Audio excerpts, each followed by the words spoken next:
That's what I've been up to, just fudging around with that. The A pillar is dry, so that's a bit of bed liner and then some primer blended in with the rest of the grey. It kind of blends in alright. It's best I can do what I got in the shed. Can always take it off and repaint it. Right, so I just got this set up briefly and the instructions are over there. Just wedged it in that banana socket for the time being, and I've come to a bit of a speed hump, shall we say, because I wanted to mount it on the roof console and she's too big, because she's bigger than a normal CB, so that sucks. Yeah, it's actually a shame that it's so long, because otherwise it would look like it's quite a nice fit in there, to be honest with you. And then I could have just run some cables up the A pillar and put the stereo up in the roof, but it's just too long. It's just going to hang back too much. Oh well. So this is just a proof of concept right here, but we've got a spare sun visor that I need to chop down, so I need to trim mine. So I've got this spare one that I'm going to bollock this bit off here basically. So the plan is, I've got my land anchor here to act like a bit of an anvil. Put that on there, heat up a little bit of sheet metal, like red hot, and then just literally like shove it on there to try and cut it through like a block of cheese. So we'll see how this goes. Oh yeah, shit job. So I just put staples over there just to hold it together. But if we do this, we're going to have to do it a totally different way. I think you'll have to end up cutting the metal wire out of it and then just tacking it back together so it keeps its strength, and then melting the plastic over, because this looks stupid.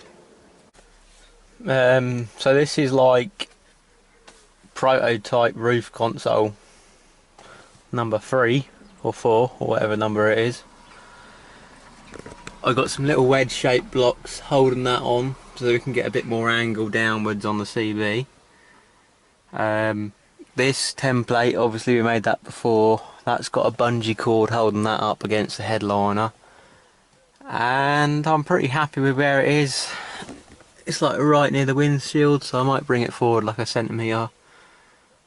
But basically, back of this is probably going to be about an inch or two deep coming down, and then I don't know whether to just angle it going with the front or just drop it and come horizontal, and then when we get to here we can put a couple of these gauges up here like that, which will look quite cool, or some readouts or something. But basically what I'm aiming for is really low profile, because I don't want it hanging in the bloody way. Like there's not much roof space in a Ranger, so unlike a Discovery or something where you've got like another 6 inches above the bloody doors, this hasn't got that, so it wants to be as low profile as possible. I don't want to be like feeling claustrophobic, if you know what I mean. I don't want to be sitting in it going, oh, this is really horrible. So yeah, and obviously if you're rocking around off-road and you don't want to bang your head on the bloody thing. So we've got that, and just before we get ahead of ourselves, I want to make sure that I've got everything I need for the roof console. So not just components wise, but thinking ahead about what we want to put in there. So obviously the 15 switches, the 2 gauges, the voltmeter, the radio. We want a cubby hole. I'm not too fussed about a cigarette lighter because we've already got a couple of those in the back and in the front. But basically just things that if we're going to make it, we want everything to be in there from the start. So cubby hole for the map, a map light in the front, because obviously the interior light's going to be at the back. Mic clip for the CB mic, and a little cable holder tidy thing.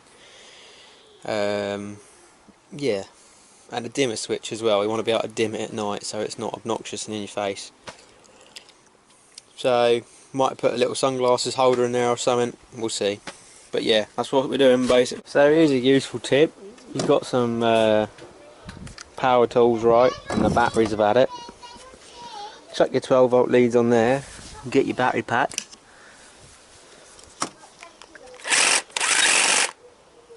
Decent. So we've got another bit of CAD going on, for those of you who watch Bad Obsession. And this is going up to the screen, headliner, and then the second dip in the headliner. That's pretty good. That just needs a bit more of a radius down there. But basically, that's going to be there, that's going to be there. We're going to put some peg clips on it, and then we're going to trace the outline on some plywood and make this template full profile basically. So that'll go all the way from back up to the windscreen, and what we're aiming for is the bottom of the radio to be the bottom of the console essentially, and then this will tie in and then come down from the windscreen. So basically this heatsink will be fairly hidden from the sides, and there'll just be a black vinyl sticker like you would usually have a dark patch where the mirror's mounted on the window. So yeah, we'll just do that with a vinyl sticker. So that's what I'm doing at the moment, that's where it's at. Not decided on mountings or anything yet. It'll probably just be a bit of aluminium with some holes in it. But yep, there you go. She ain't looking too bad. So a couple bits more stapled in there and looking pretty good. I'm going to take a bit off here for clearance for the windshield, so I don't crack the windshield if it ever vibrates or anything. And then we're going to add a bit up here, get that level, and decide what's going where. Uh-oh guys, there's another decision to be made. So we can put the gauges up here at an angle like that, 1, 2, and then 3 rows of switches, and then bring the rest down for a cubby hole and back up at the back. Or I've just had a thought, we could actually put 2 of the gauges right down here, which would be cool. So I'm not sure. Alright, so this is like template number 2. I've got this thing that I've kind of bobbled together, bits of cardboard and stuff to get the angle so I can view the gauges at the right angle and whatever. And then I've drawn it all onto this, which is some bits of board that I've glued together because I didn't have a long enough bit of board, so I've glued it. And then I'm going to trace the outline of where I want my switches and where it's going to come back down to the main body of the console. And I think I'll chamfer the back and put a little radius on it, and we could obviously fit a light or a little cubby hole in there. Interior light will go here, and then there'll be a little cutout for a little net or a pocket in here. So once I'm happy with that, this will get jigsawed out, and this will be like the master, and then we'll either jigsaw round that bit of plywood or get a bearing guided router and buzz it round up to the edge sort of thing.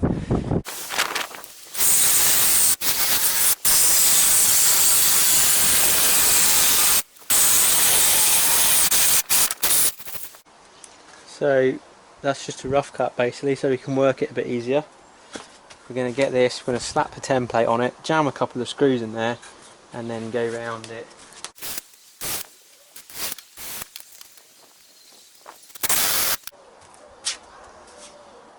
So as you can see, that's now on there, and then the bearing guided cutter is just going to run along the top of this template and take it all down to shape, and we'll see how it goes, eh? Not sure how well it's actually going to go, but anyway. So I've just decided to use the barbecue that I made as a bit of a makeshift workbench, just because I can clamp to it. I don't want to go putting a G-clamp on the patio table and break it, because I'll get in trouble with the missus.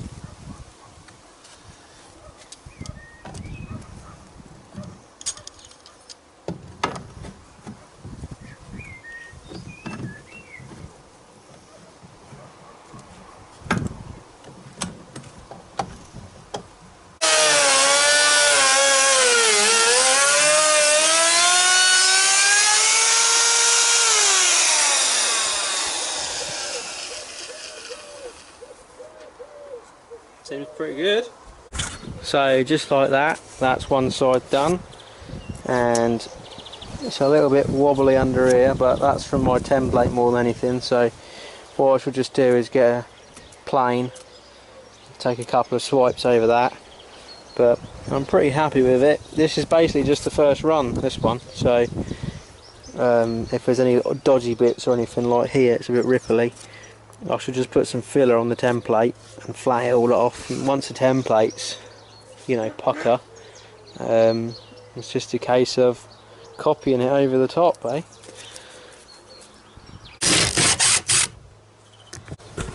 Okie dokie, so we'll just take this into the car and give it another look up to the roof, because obviously this one's a bit better shape, and we'll see what's what. There's a slight, and I mean slight, bow to it, but we'll sort that out once it's all screwed to the battens and what have you.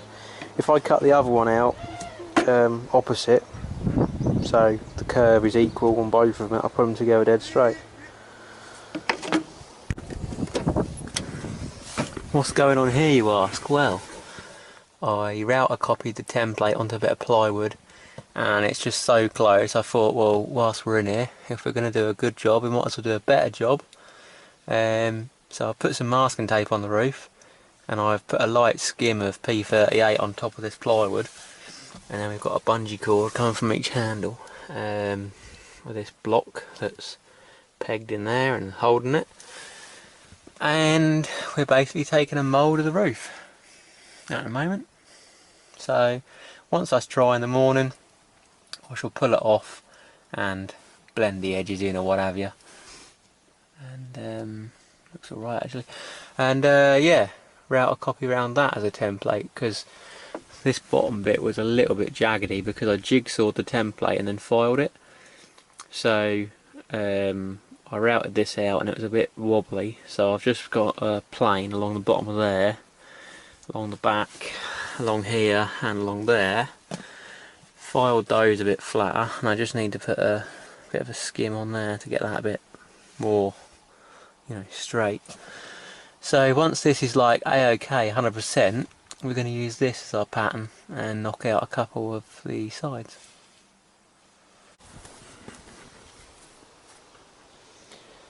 Okay, so we just feathered that filler in at the ends, and now we've basically got a perfect template of the roof, and this will be like the version 3 template now. So this is what I'm going to use to copy onto my other two sides, and I'm going to keep this for a rainy day.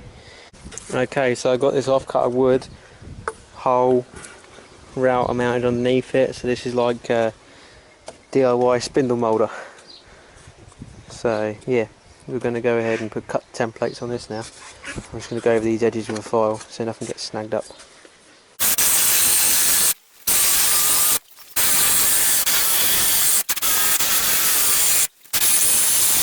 Okay, so that's the first proper side, rough cut. So now I'll attach the top template to the piece.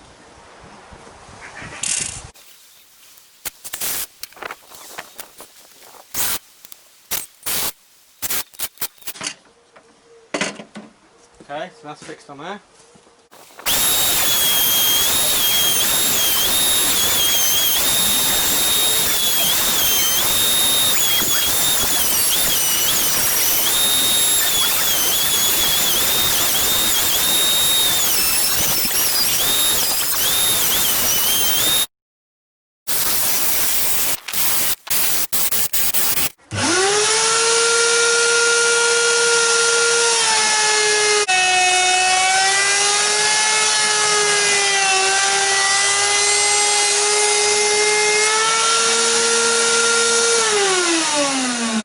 Okay, so there's both obviously opposites, and they'll be just like that, about 9 inches apart, and those ones will be going there, another set of switches there.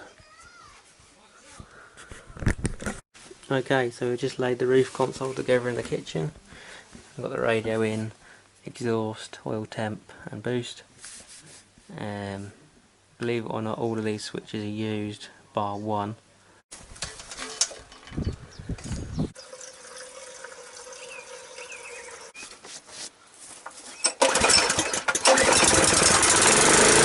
Okay, so I'm just going to screw this straight edge on here and finish this to size with the router. Get it the right width, 173. Got me homemade router table clamped to the tow bar and buzzing around that, bearing guided router car. And yeah, basically done a few bits for that and what have you. And we got the rest of the plywood there for the like interior side of things. That's just 5mm ply. Rip this on there down to size, or rough size shall I say.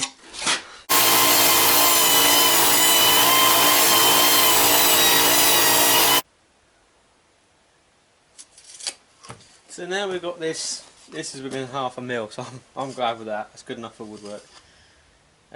This is going to be like the back section of the roof console where it comes up to the interior light. So I've basically just got a nice bit that's going to be the right width. There'll be a couple of battens at the back just before the upturn at the front, and then there'll be another bit of this, but it might be 5.5mm for the switches coming over, and then a little bit at an angle at the back. Sides obviously are just going to screw together, and that will be glued on final assembly, so it should be nice and strong. Alright, so because we're going to be copying this is the template. We want to make sure the template is cock on, so all the little joins and stuff where I've used a hole saw and then routed the straight lines, I'm just going over with sandpaper so when we follow it we don't get any of these inconsistencies replicated on the part. Okay? Get rid of the edges as well. Then it's just a case of whacking it on there and doing it. And the next thing is going to be, well, when I get home, I think I'll put it on the kitchen table and glue it all up and leave it overnight. Alright, so I got the template on now.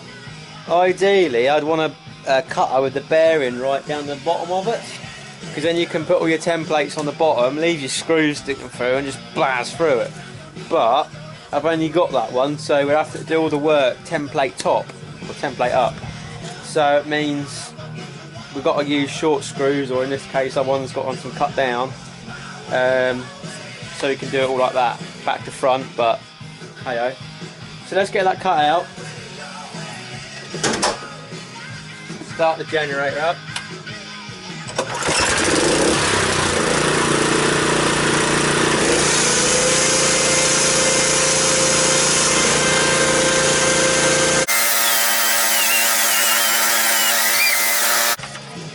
Snazzy! I'll just take you in and show you that in the car. Alright, it goes blue marks on the roof. That's pretty cool, isn't it? The idea being you better put your maps up there and stuff and what have you. Quite looking forward to this actually. So do the other one. Okay, so we just had that corner round cutter in there and I've just moulded the top of that. Rough cut the bottom, very roughly. And then when we get home, I'm just going to get a plane on it. Once it's on there, we'll plane it, obviously to the right shape, but that's going to be like that. Okay, so this is one of the bits that's taken the most time because I've drilled it on the centres and then jigsawed it, filed it flat and square, and then gone over it with a corner round cutter. But that is the access panel to the back pocket in the rear. So I just thought I'd show you this. These are the sides, they are mitered both ends, and they've got a bevel, what I've cut. This is just cut out of PSE. So that's what it looks like. Back pocket, that batten, that'll be glued and screwed both sides. That on there, gauges, etc. And 1 second. So this is the mount for the back. It's going to go up here, like that. And it's obviously got the diagonal holes and the thing for the cable to pass through. That goes something like that. Okay, so this is like the centre. I've decided to have 2 digital readouts and 2 gauges rather than 3 gauges because that means I can put another data log in, basically. I've got these corners cut out with just a drill, and then I'm going to jigsaw the rectangles out. Alright, so they're both rough cut out, and just need to file them like exactly the right size for this. One there, one there. Like that. Okie dokie, so I drilled these holes and filed the hell out of these so they're a nice fit. And there you go. So the last thing to do is get a bit of batten and 2 holes where the rear view mirror mount is. Put that up there somewhere, this side, like that, whatever. Rightio, so we're just marking out the 3 banks of switches on here, because this is just the prototype one I did, and as you can see it's just a bit of old crappy plywood. So that's going that way. We're replicating that on this one.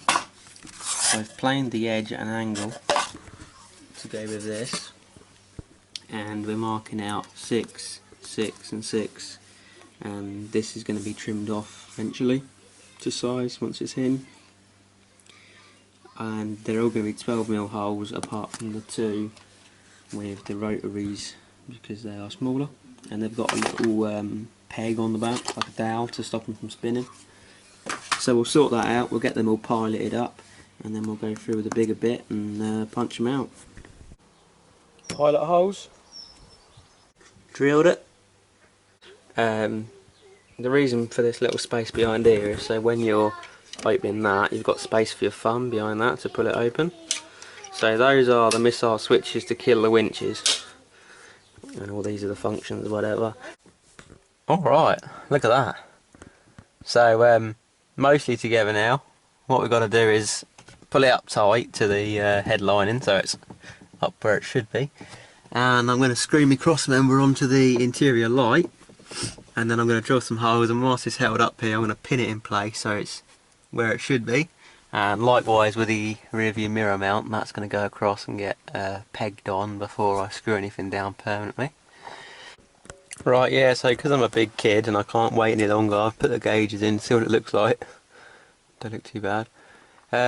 So what I might do is I might get a bit of paracord and put 2 little curtain hook thingy bobs, you know, them little eyelets, in the back of here, and then if I want to I can put a bit of that this stuff,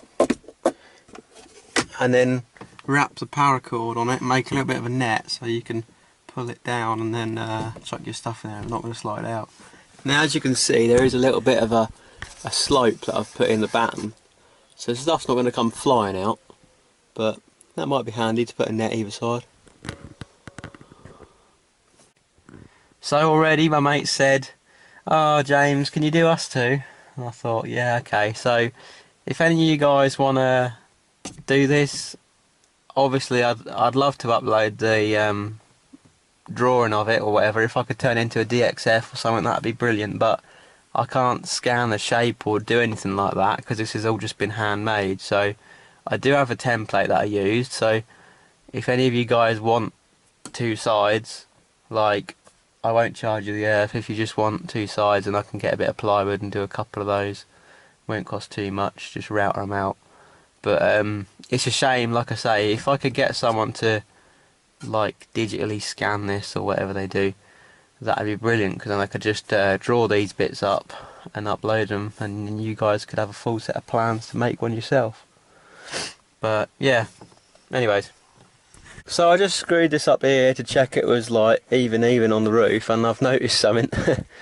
There's a cutout for the interior light what I ain't using, so either, because I made a bit of a balls up here, either I've got to cut another one of these but wider, or add a little bit on the front of here just to cover up this so it's nice. So I got this piece of wood sorted, hole for the cables. I've just got these on because I've not got any shorter screws at the moment, so I cut these down, so they're on there holding that up. It's got a bit of wiggle room on it. So what I'm going to do now, go and grab the roof console, hold it up again and bang some screws in there. Then we've got mounts sorted, so yeah, cool. How's about that then? Hanging on its own screws for the first time.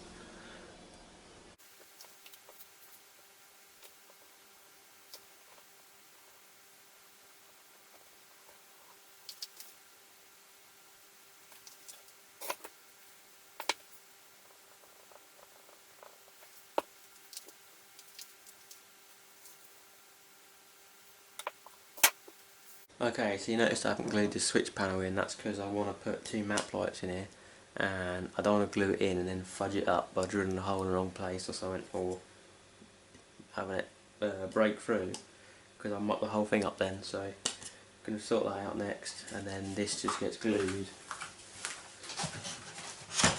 like that, there and there, and then there's a little strengthener strip going in the middle, stop it bowing.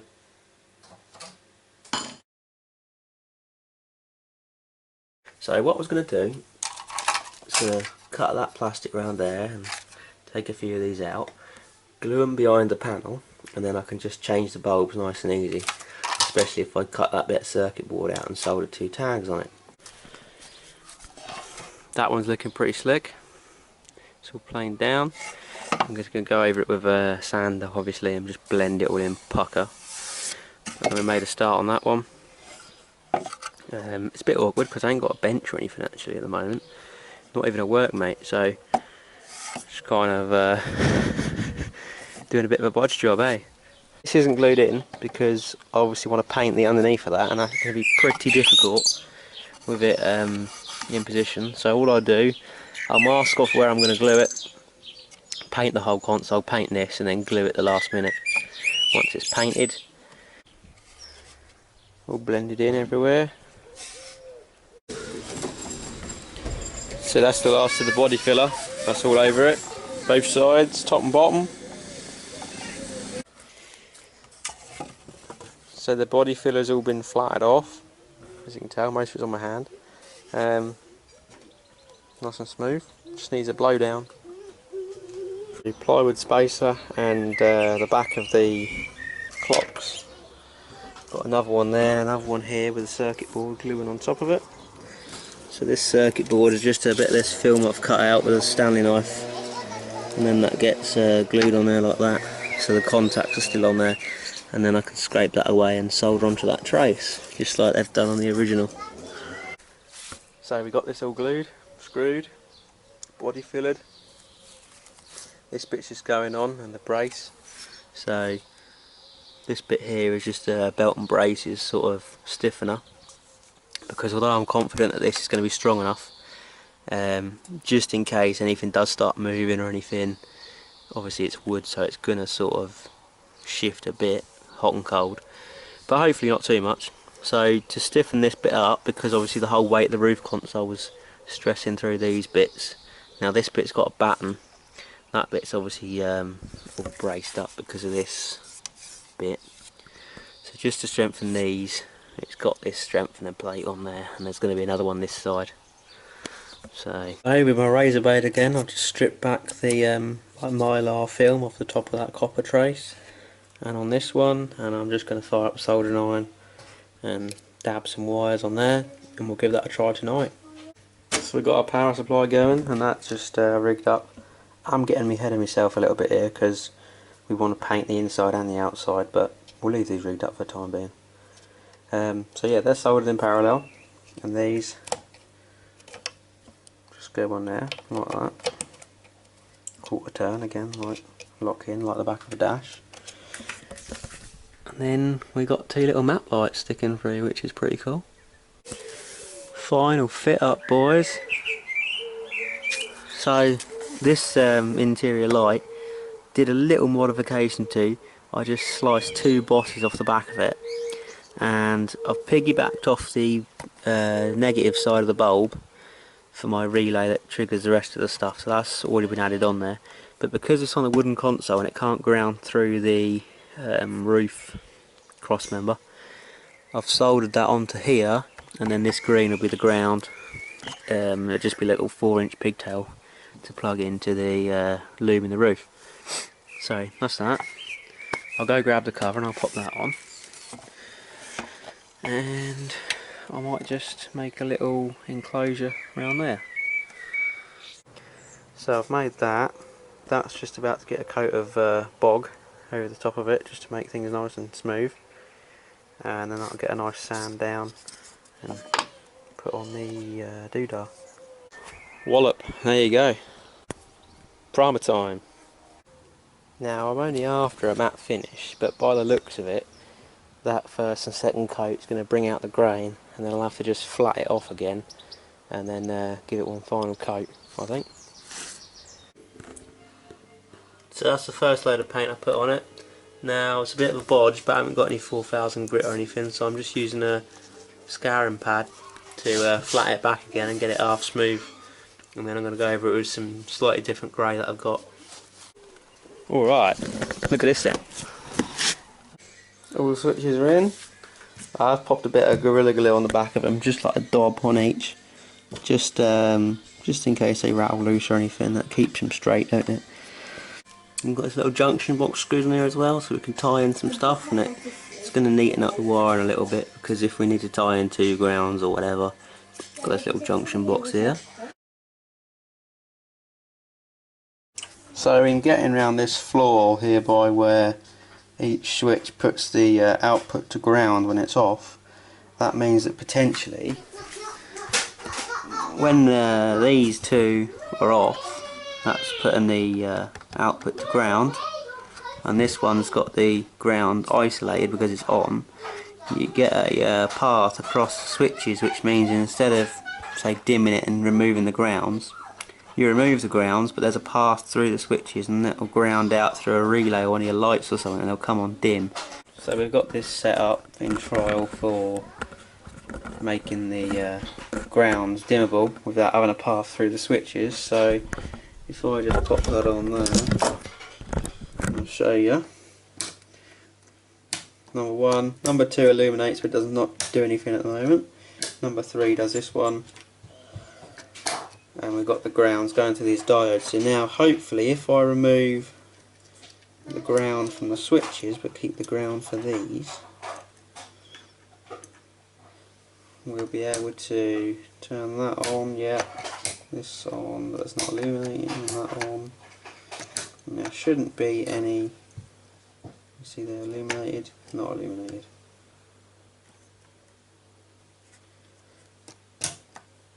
And that's alright, it works pucker. So you just need to diode for each ground so that it doesn't feed back up from it. So I've just soldered these cuts that this is just something out of a project of mine. I've cut the ground buzz bar. So I've just soldered them back together, and you can see that this middle switch is on. And even though the ground is not connected to the ground pin on the switches, because one's up and one's down and what have you, there's a path between the switches. So it's actually grounding out through one of these bulbs and whatever, but there's not enough current going through it to light it, because this is restricting it. It's acting a bit like a resistor. So eventually that bulb would blow, obviously. So if you put it on there, no change obviously, but you'll see that that lights up and that one lights up. If you take that off, it can't supply these. Then you flick one down and the path comes across. So what I will do quickly, so I've just unsoldered them real quick, and now you can see each switch is operating independently and not illuminated, and then when you put the ground on here, illuminated and still independent. So all we've got to do is put a diode. These are way overkill at 6 amp, but just a diode on the ground of each switch. So we're going to need 12 of those. Alright, we don't need diodes for these because these are much better quality switches that aren't actually tying to ground when they're off, so that's fine. What's going on, guys? Philip came down the field this morning and got my old 31, so he'll have them on his truck anytime soon. I'm just putting the roof console in, and we've got some wires going on. That's all like a little loom extension I've made with some cloth tape on it to make it nice and OEM. So that's your standard interior light. That also tees off to feed the back interior light and a relay to turn on the markers and stuff. This tees off the ground side of the bulb, so when the bulb comes on, that comes on, the relay comes on, and obviously the console is wood, so that's just a ground up there. It's a bit cheeky. So I'm just putting all this in, and I tested it on the bench and it's fine. I just plugged this one, which is the auxiliary power, in, and I didn't plug the ground in yet, but I plugged the ignition and all my gauges come on, and I thought, how the hell is it doing that? So I just went and put 2 diodes in the feed line just in case it was running back down, and then everything was on but it was lower voltage. So I've just got my meter, and believe it or not, the ignition feed, the ignition live, gets clamped to ground when the car's off. So now what I need to do is isolate that supply so that when the ignition's off, it actually splits that from the circuit and disconnects it. So it'll probably just be a relay screwed up on the inside of here and then triggered off of here. So one of the triggers will come from the ignition, and then the ignition will feed the relay, and obviously that will disconnect that. So it'll just be T off, both in and out to ground and out to the roof console. So we'll do that once it's all screwed up. I've got all my wires in pretty much. I mean pretty much, there's a couple that I've got. Right, so these 2 are internal as such, these 2. They're all connected, these are all connected, that's connected. I just need one more core for this, which I've got, but it's running down to this side because I was originally going to control something down here. But luckily, because we've moved the CB from here to here, what I can do when I get round to it is run the power wire up that A-pillar, run the aerial along this A-pillar, and then it's a bit around the houses, but these 2 cores can come down and I can use one of them on the old CB feed that goes to that side of the car anyway, so I can utilise that bit of wire and run it up this way. Bit around the houses, but hey ho, I should have put another core in, but I thought that would have been enough. I mean, there's 2, 4 and a ground, 5, and then we've got 6, 7, 8, 9, 10, 11, 12, 13, 14, 15, 16, 17, 18, 19, 20, 21. That's 22 wires going up here, for God's sake. So I thought that would have been enough. Obviously not. So yeah, oh well. I can always, I don't want to pull the headliner again because that was a pain in the ass. But I could always shove a little sneaky cheeky wire down there or wherever. It just wouldn't be all taped up nice like those ones. Oh well. Alright, look at that. Pucker. Cheers Philip for the vinyl, by the way. That's what that's for. Like a fake, you know, when the cars have them black bits over the mirror. That's to get rid of that so you can't see the back of the CB radio from the outside. So just the radio to put back in. Get rid of some of these wires because there's loads up there. Yeah, and then I'll screw on a mic clip and a little holder for the flex. We'll give it a go. Exciting stuff. This was the only bit I didn't do. I was going to remake this panel out of a bit of like 6" instead of 3" so it come forward. But I thought that would encroach too much on putting your hands up there, so when I get back into work I'm just going to cut a bit of 1mm stainless, the shape of the back of that, and that'll cover up that little hole in the ceiling. But yeah, pretty happy with like how it fits. It's not too bad, is it? Really. So plenty of space for some maps. It's fairly strong, like you can obviously pull it a bit, but it's pretty damn strong for what we're going to do with it. Fire missiles!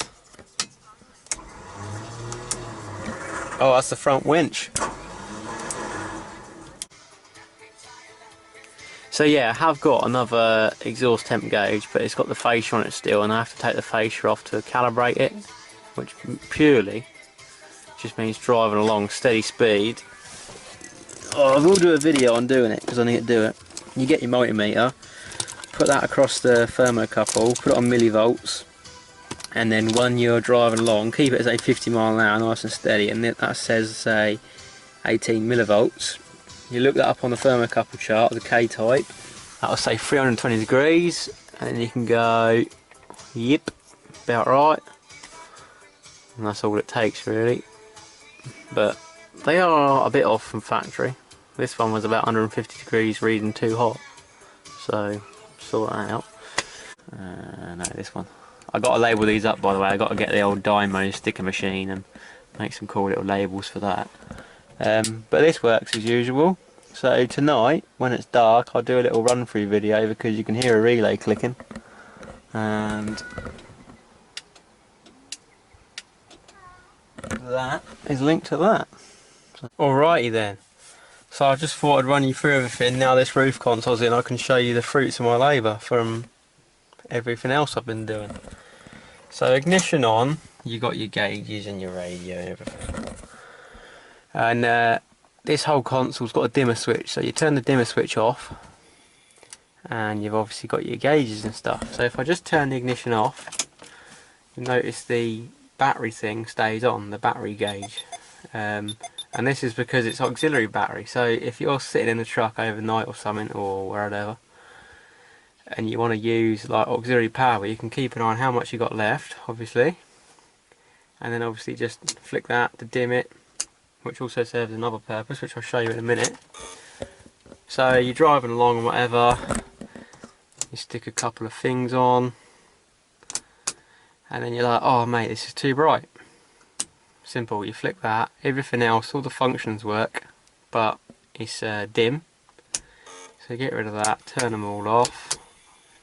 And I'll just run you through what each one does. So a couple of these are rigged up but aren't rigged up, if you get me. So this far one, that's a compressor, and that's controlling a relay, which then goes into a pressure switch, which goes into the, obviously, the compressor.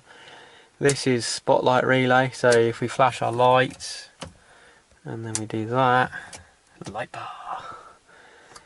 This is something similar but with a hub, so two-wheel drive low mod, but instead of using a switch I've got a relay down the bottom and then there's just one wire coming up to here. Horn, so car horn or train horn, and then this is obviously map lights for reading maps at night. This is side markers outside, what I've not finished doing yet, and I'll just run from this side. So these are reversers out back. I've got some map lights for the rear passengers and some lights behind the headrest that I had to put in ages ago when I first got the truck. Blue lights. I've got some roof lights as well. I don't know why I put them in there, but I did. They're quite bright, so they might come in handy. This is going to be my air purge, by the way. So this, we've got footwell lights and lights on every single pillar, so C pillar, B pillar and footwell. So that's those, and like I said, side markers, but I've not rigged them up yet because I've not put them on the roof rack. This brings in the main battery to the auxiliary batteries and clamps them together. This is going to be for my air purge, so there's an electro valve under the bonnet that's going to get rigged up to my regulator. So there's going to be a regulator dropping that down to about 5 or 10 psi, and then that'll be on the other end of it, and when that opens that will let air into my bell housing and my timing case. And then these, I'll just show you this. So you arm your winch, and then if you listen, you got winch spool in and out, front and back, on missile switches and a rotary, and when this killed you can't accidentally do it. So there's also a isolator under the bonnet, but I've got that turned on just to show you what's what. So at least if you're stuck or something, you don't have to go out and get the remote, plug it in, drape it down the window and sit there. You can just do it from inside the car, which is nice and handy. That's about it really. You've got obviously main batteries down here. That's auxiliary battery, boost, EGT, water, and then there's actually a slot here, if I show you. There's a slot here for another display to go, which is going to be oil temp. And I'll just show you the radio quickly, but no, I don't think anyone's on there. No one's on here. But yeah, that's like the roof console install. The interior light still works as normal, and I've got that courtesy light in the back that I did when I first got the truck, because I found there's not a lot of light in the back, of a Mark II. So there's also another thing that happens with these lights.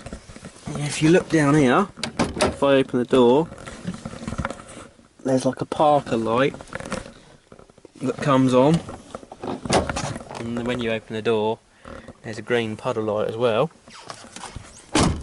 and that's obviously run from the auxiliary battery but triggered by the interior light. And then if I just show you something else, I'll just turn my side lights on. I think you guys have seen this before, but the side markers are on here, and they also work as indicators.